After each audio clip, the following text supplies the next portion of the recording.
The silence in this new apartment is a language I am slowly learning to speak. It's a language my son, Mark, no longer understands, though I suspect he's becoming reluctantly fluent in it himself these days. It's a quiet composed not of absence, but of presence, the presence of my own thoughts, my own choices, my own time. My tea has long since gone cold on the small table beside me, its steam a forgotten wisp in the late afternoon sun slanting through the balcony doors. From here, 3 stories up, I can see the tops of the city's old sycamore trees, their leaves just beginning to blush with the first hints of autumn. It is peaceful. And it is a piece I had to purchase at an exorbitant price, a cost far exceeding the sticker price of this comfortable, sunlit space. The true cost was the demolition of a dream, the painful acceptance that the family I thought I was building was, in fact, just a house of cards, and I was the one who had diligently, lovingly, handed over every single card for its construction. I always thought I knew my son. I had held him as a babe, soothed his fevers, cheered at his football games, and swelled with pride at his graduation.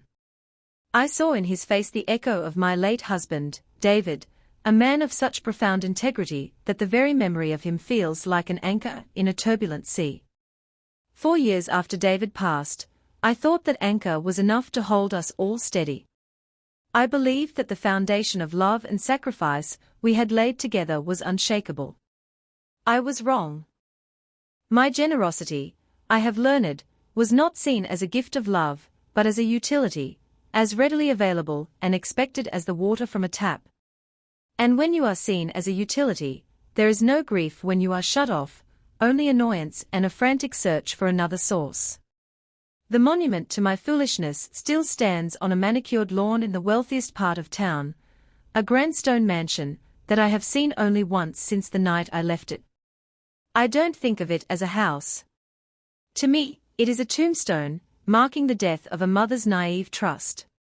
It marks the place where I buried the version of my son I thought I knew, and the woman I used to be, the woman who would have given anything, and nearly did, for her family's happiness.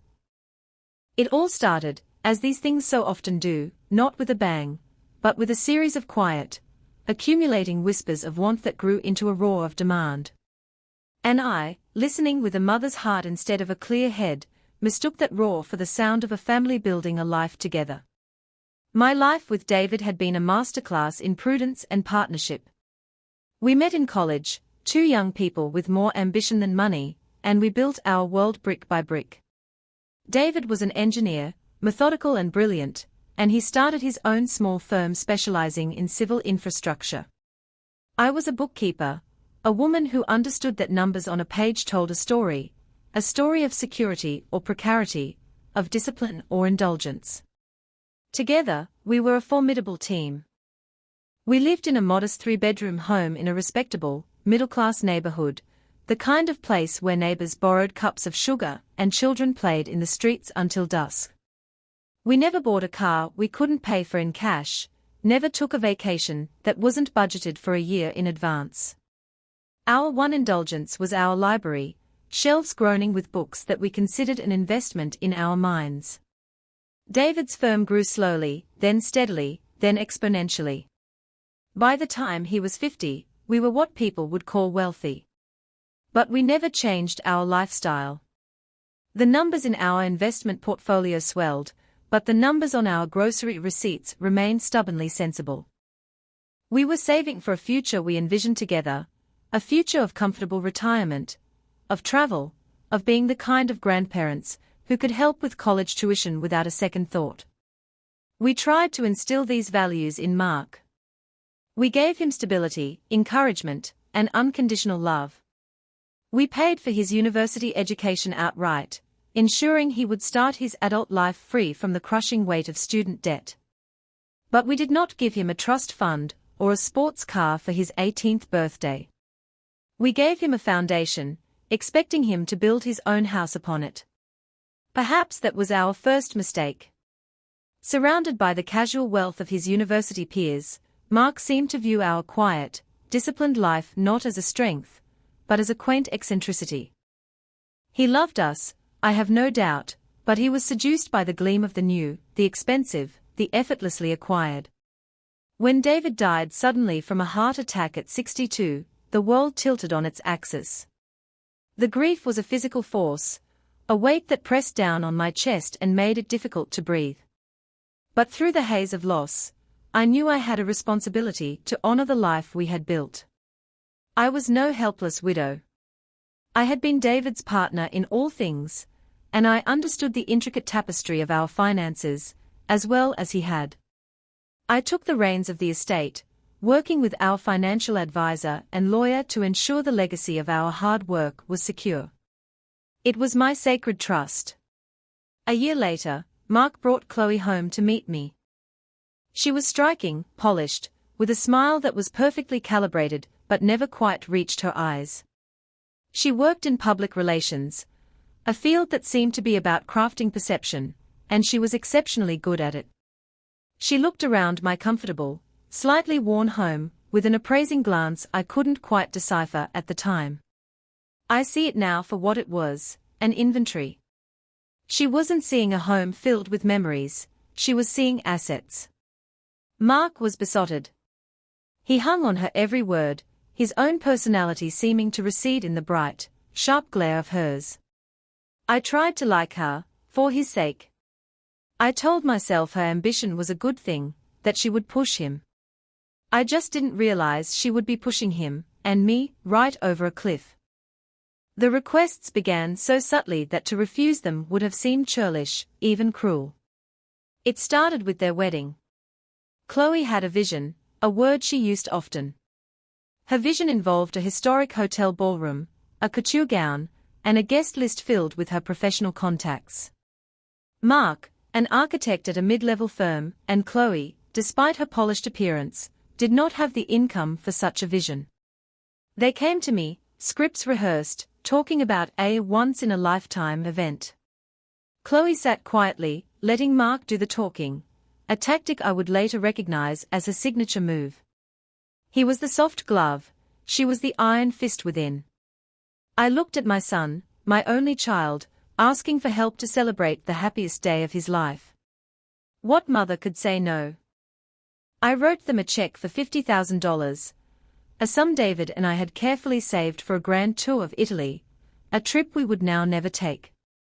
I remember the feeling of the pen in my hand, the crispness of the checkbook paper.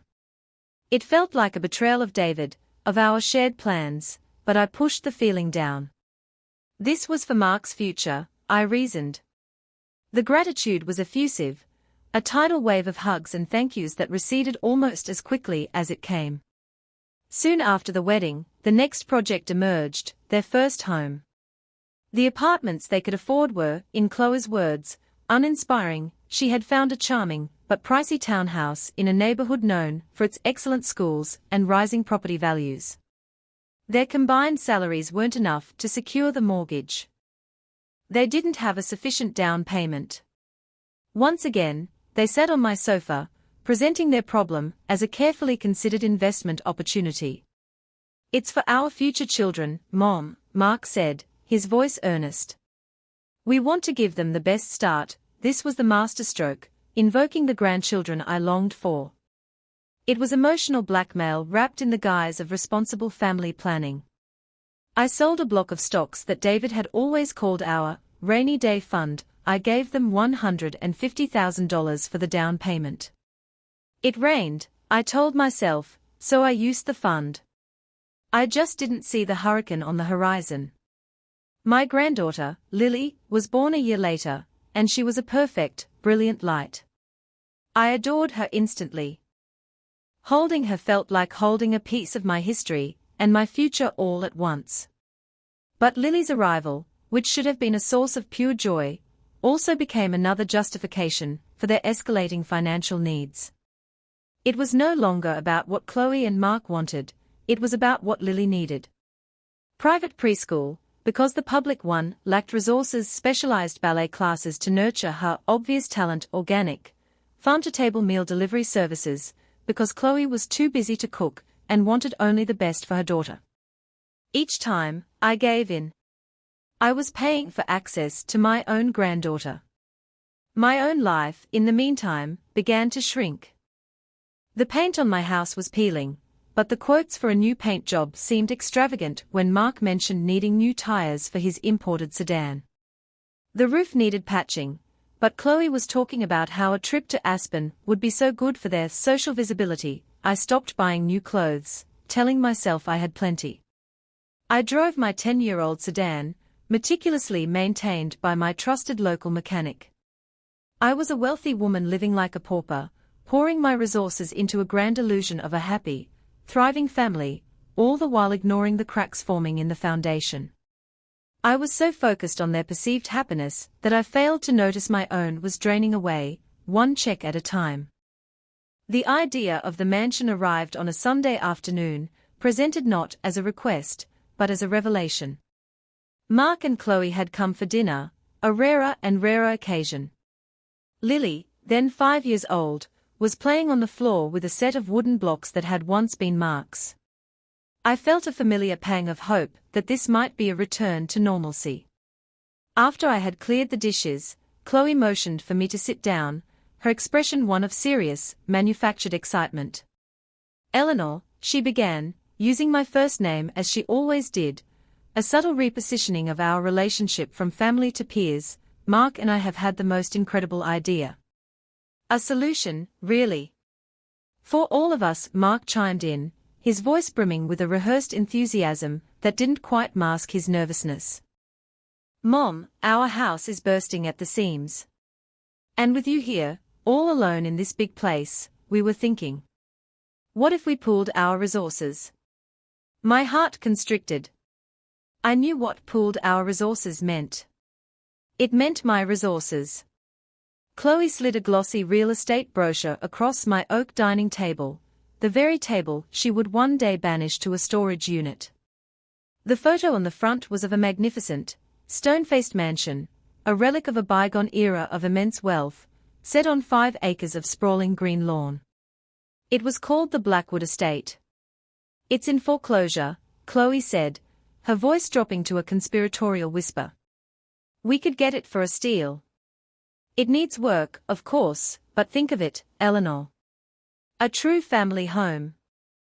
A legacy." Then came the hook, sharpened and aimed directly at my most vulnerable point. "You could sell this house," Mark said, gesturing around the room that held the entirety of my adult life. "And you could come live with us. Not just in a guest room, but in your own private wing. We'd all be together. You'd never be alone. And Lily, she could have her grandmother with her every single day." It was a poisoned apple, gleaming and perfect.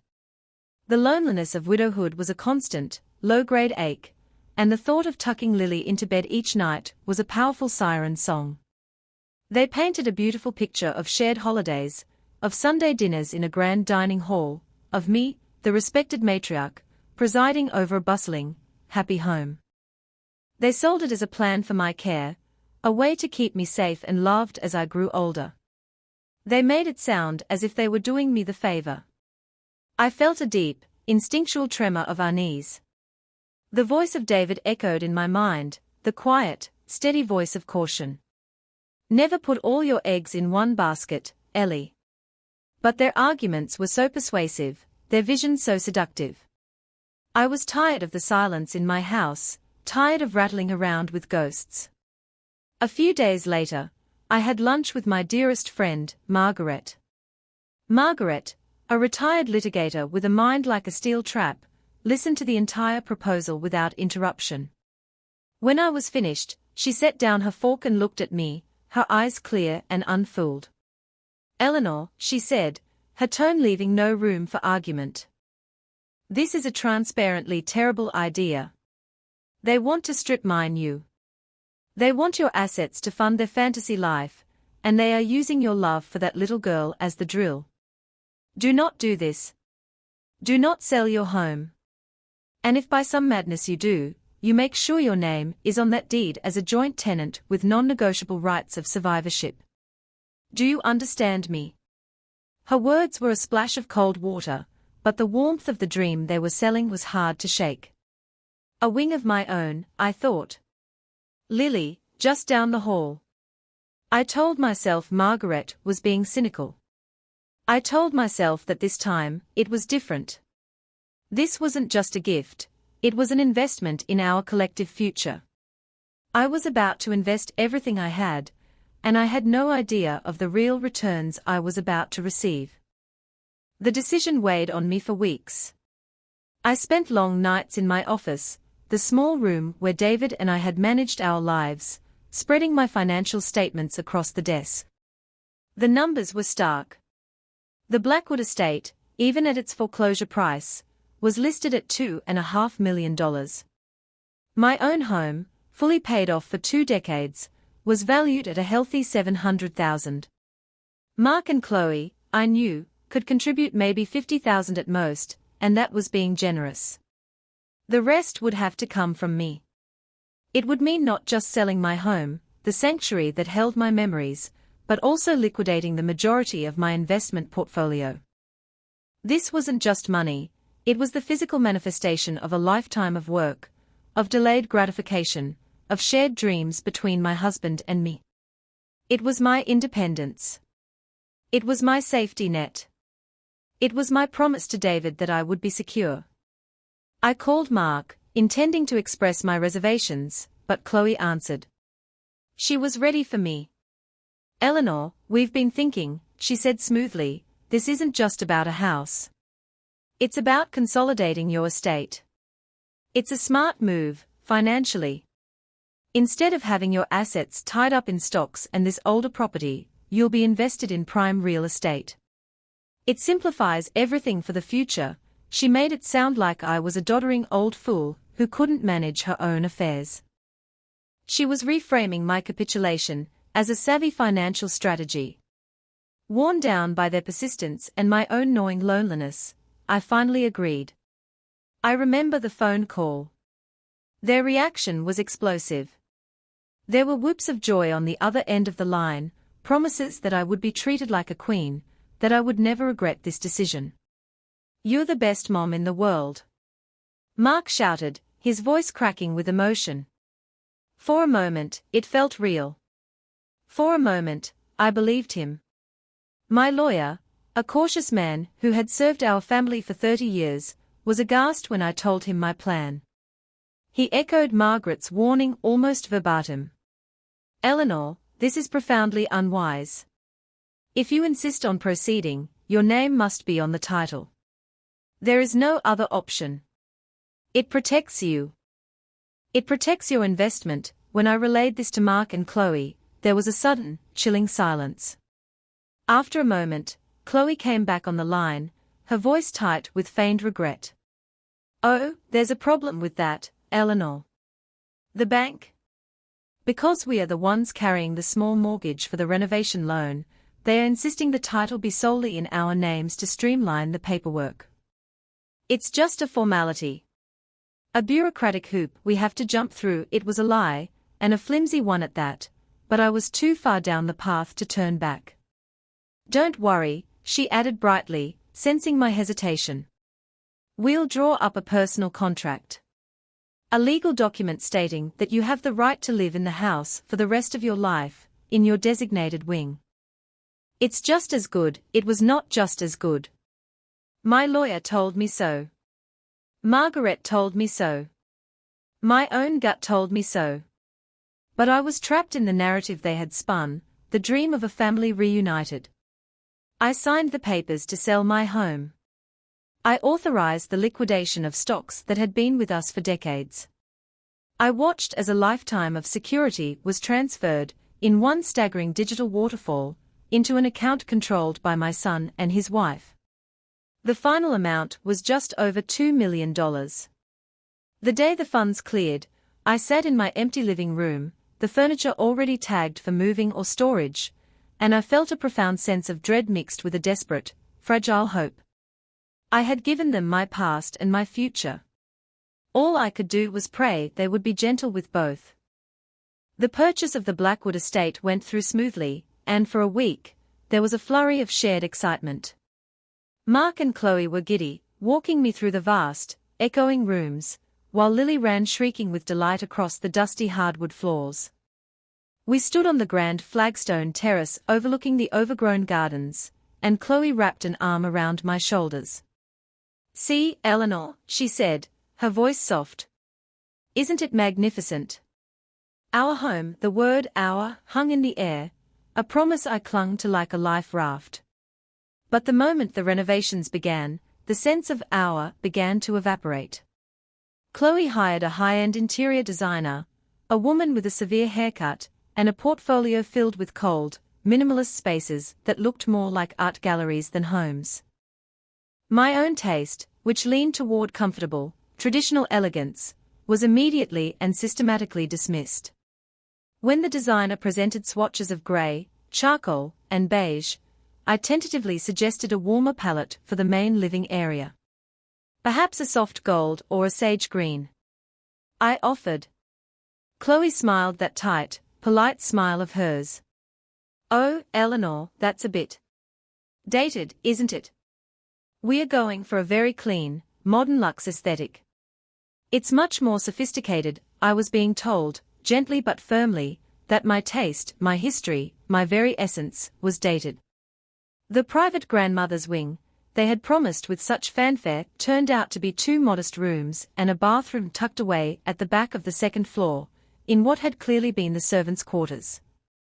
The windows overlooked not the rolling lawns, but a gravel service driveway, and the large commercial bins for trash and recycling.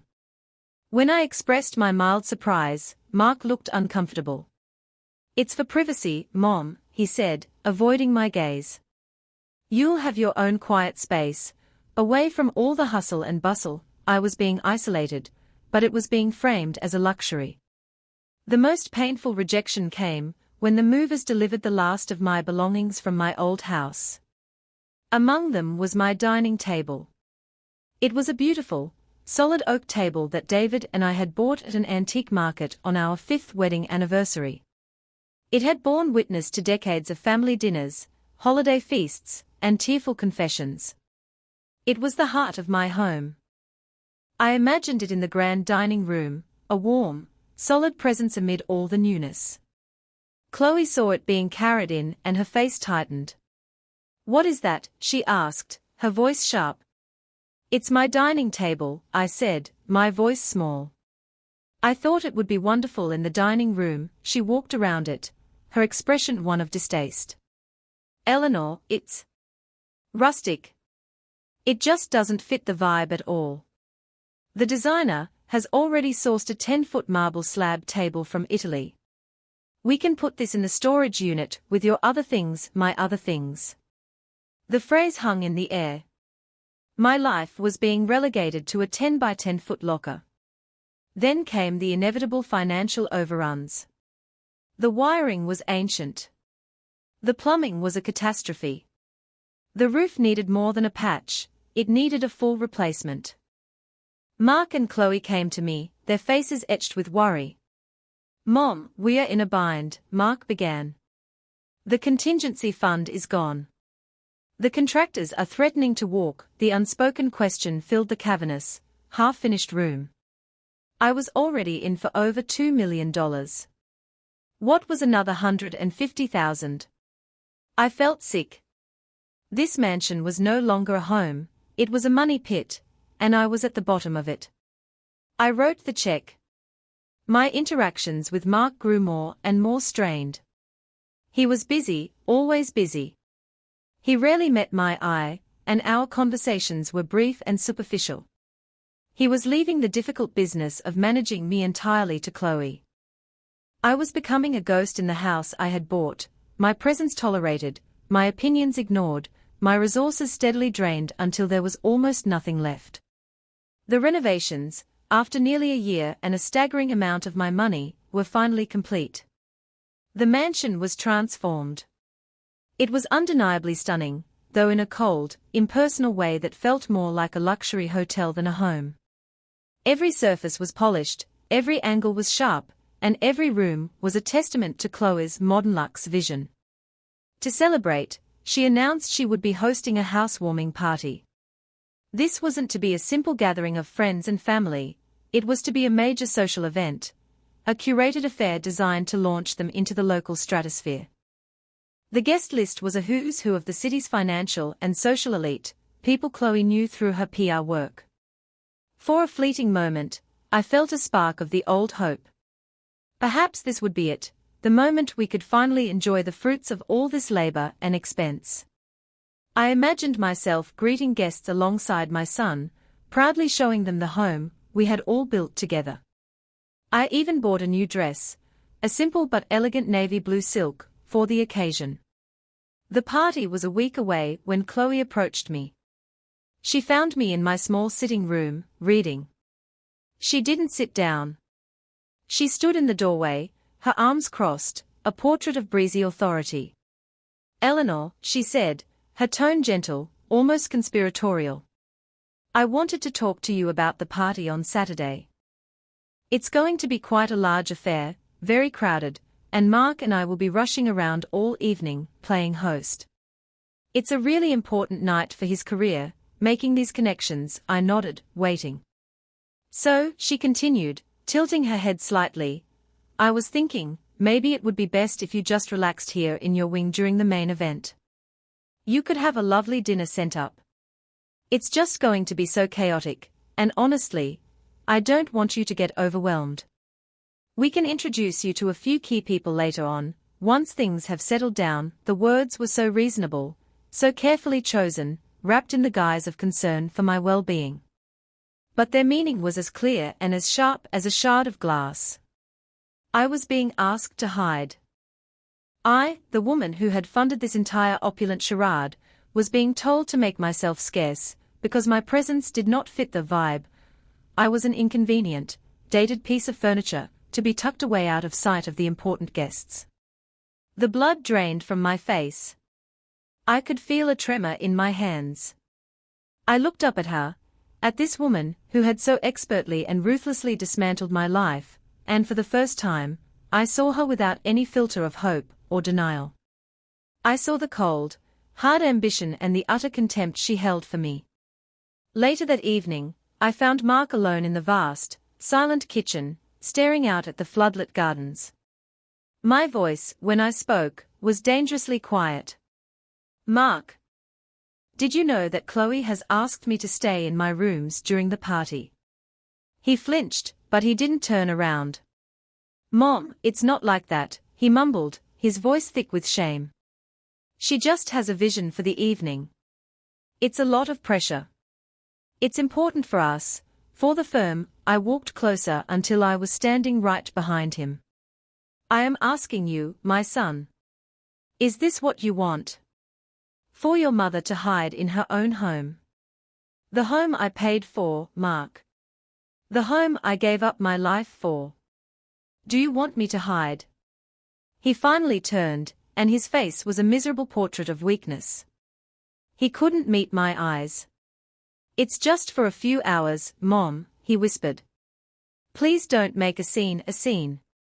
He was worried I would make a scene. In that moment, the last vestiges of the loving, devoted son I remembered crumbled into dust. He had made his choice. He had chosen the gleaming marble countertops, the social ambition, the empty vision of a life he hadn't earned. He had chosen his wife's desires over his mother's dignity. And in doing so, he had finally, irrevocably, set me free. The evening of the party arrived with an air of surreal detachment. From my rooms at the back of the house, I could hear the distant crunch of tires on the gravel driveway, the faint strains of a string quartet, and the rising murmur of sophisticated laughter. Each sound was a small, sharp jab to my heart.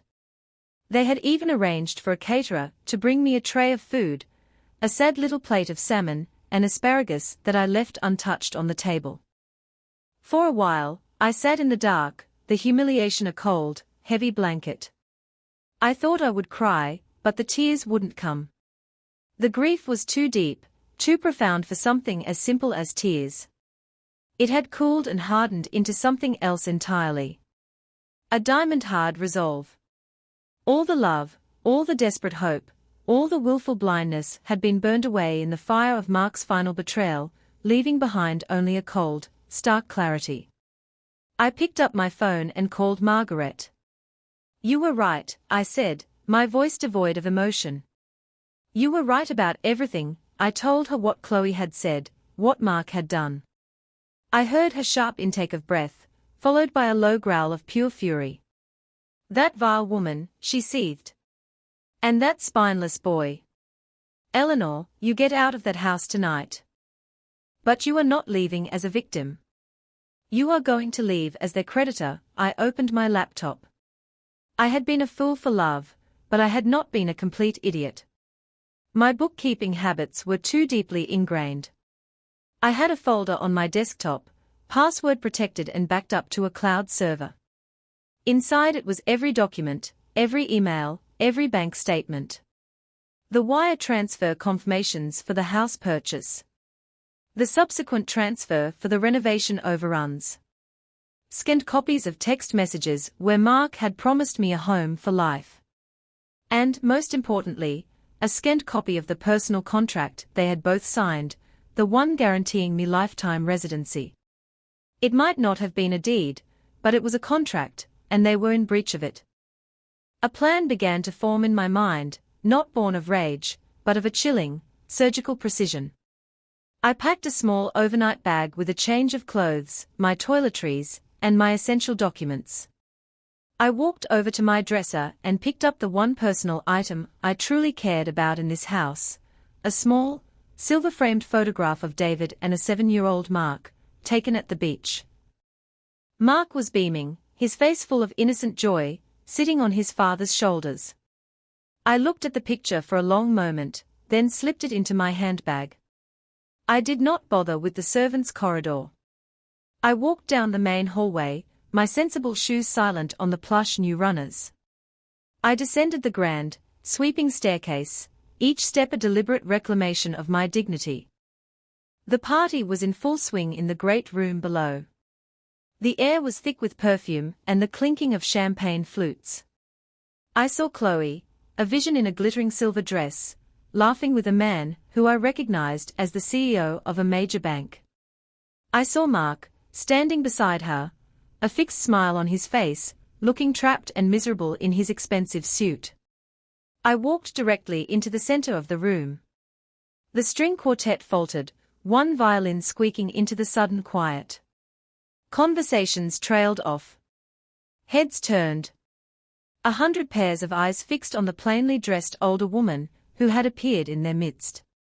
I ignored them all. I walked straight to my son and his wife. Chloe's smile froze on her face, her eyes narrowing with fury. Mark went pale. I stopped directly in front of them. My voice, when I spoke, did not tremble. It was clear, calm, and carried across the silent room. "I am leaving now," I announced, my words precise and devastating. I have kept meticulous records of every dollar I provided for the purchase and renovation of this property. The total comes to $2,650,000. I have reclassified this transaction as a formal loan, effective immediately, given your flagrant breach of our agreement.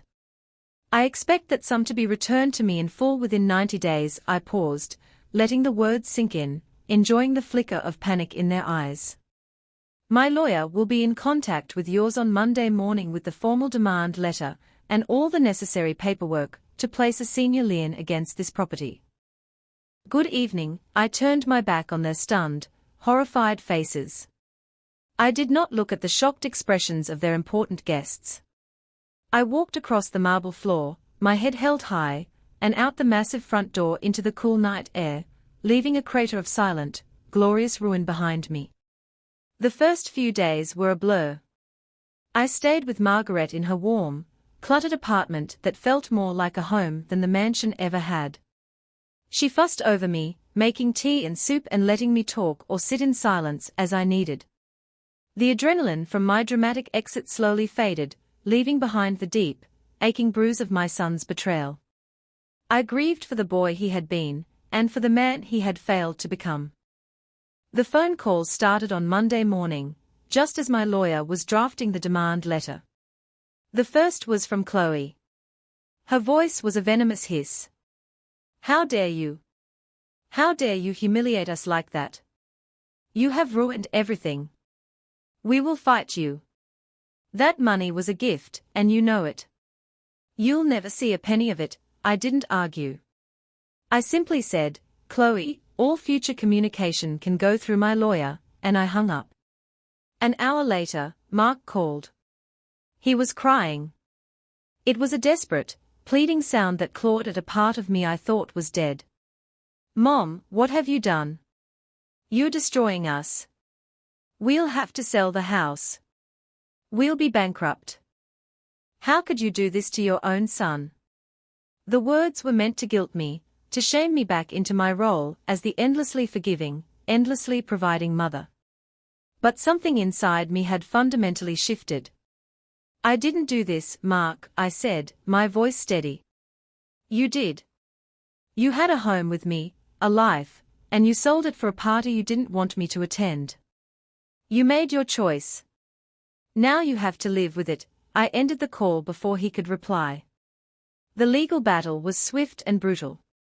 Their lawyer, a slick corporate type Chloe had on retainer, tried to argue that the millions I had provided were a gift, a mother's generosity.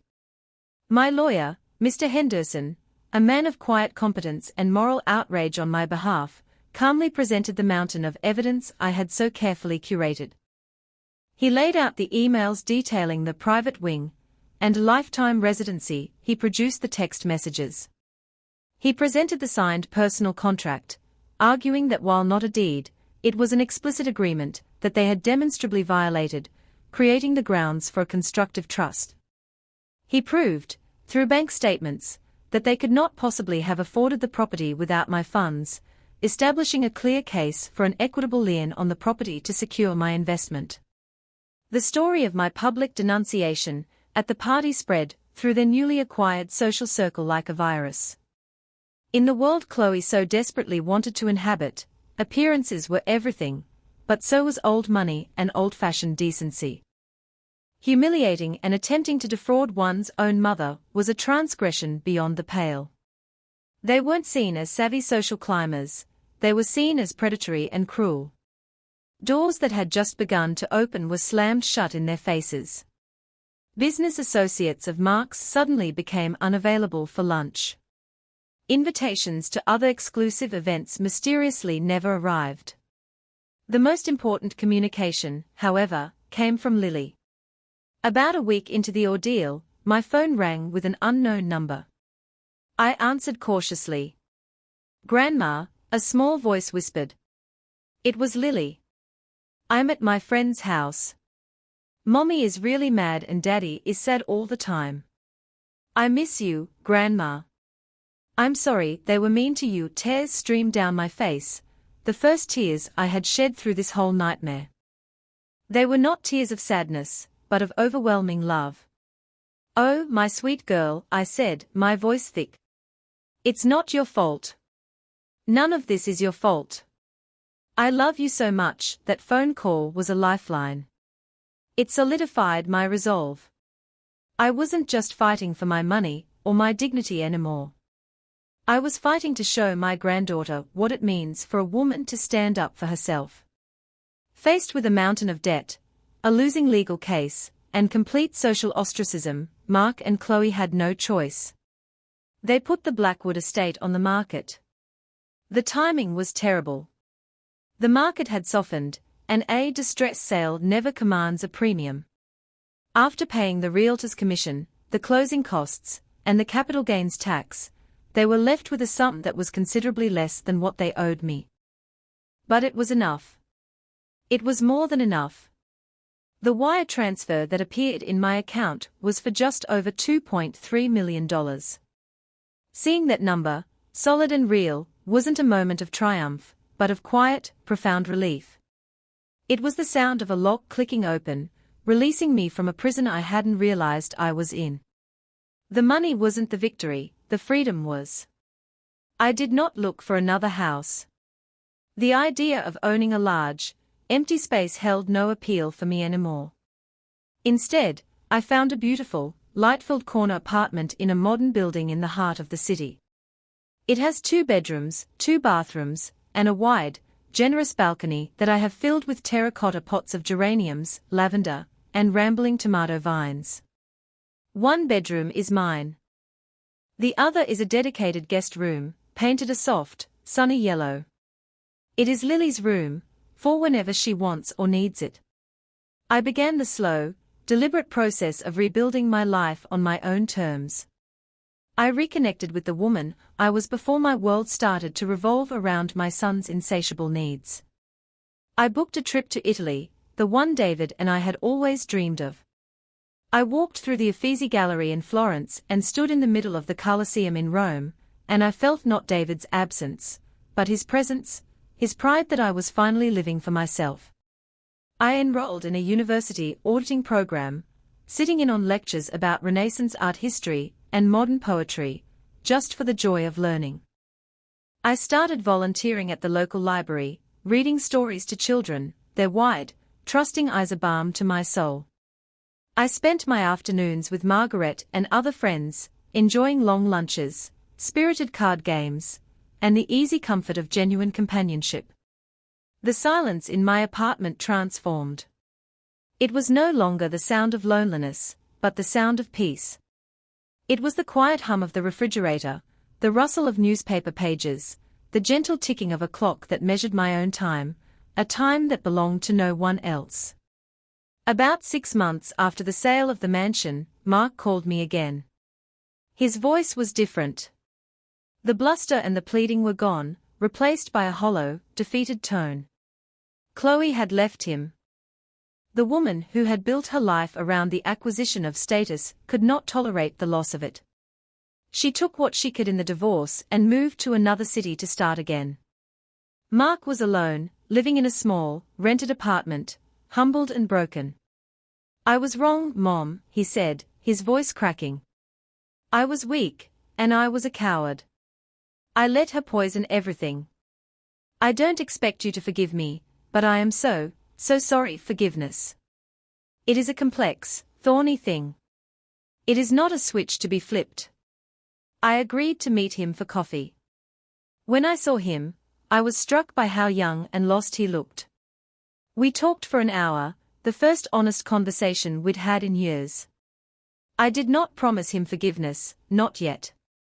But I promised that we could try to find a new path, a new kind of relationship, one built not on obligation and expectation, but on mutual respect. The power dynamic had been permanently re-engineered. I was no longer a bottomless bank account. I was his mother, a woman who had proven she had a spine of steel.